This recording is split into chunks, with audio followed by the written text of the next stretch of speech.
The March on Washington by Lauren Cooke and Erica Boomer. The March on Washington was on August 28, 1963. It took place in Washington, D.C. The year before, dissatisfaction had become prevalent in black communities throughout the U.S. African Americans' unemployment rate was double the rate of whites. Civil rights reforms had not yet been achieved. Labor leader and founder of the Brotherhood of the Sleeping Car Porters proposed the idea of the March for Jobs and Freedom. This time, the march would not be canceled. In 1963, frustration at racial inequality reached new heights in black communities. In many cases, there were many arrests of blacks for riots and protests.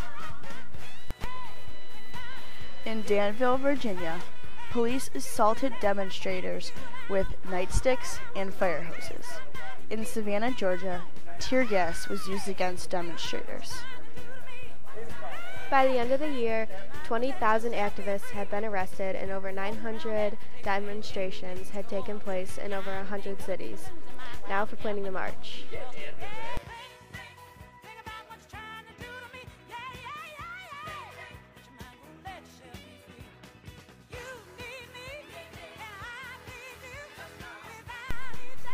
Randolph, along with Bayard Richard, Whitney Young, John Lewis, Martin Luther King Jr., Roy Wilkins, and James Farmer, began planning for the march during the summer of 1963.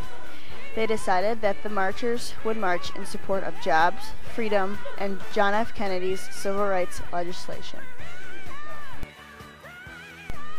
1,000 police officers were made available from neighboring cities. However, the police would not be needed because the leaders planned the march carefully and planned each speech with great care. It was a march of peaceful protest. By the end of the day, 250,000 people had gathered, consisting of blacks, whites, and actors. Martin Luther King Jr. then began his speech, "I Have a Dream," and people from all over the world were able to view it live on TV. America's eyes were opened by the march, proving that everyone has rights. This event affected the nation because it shows how blacks are still human and should be treated equal no matter what color your skin is.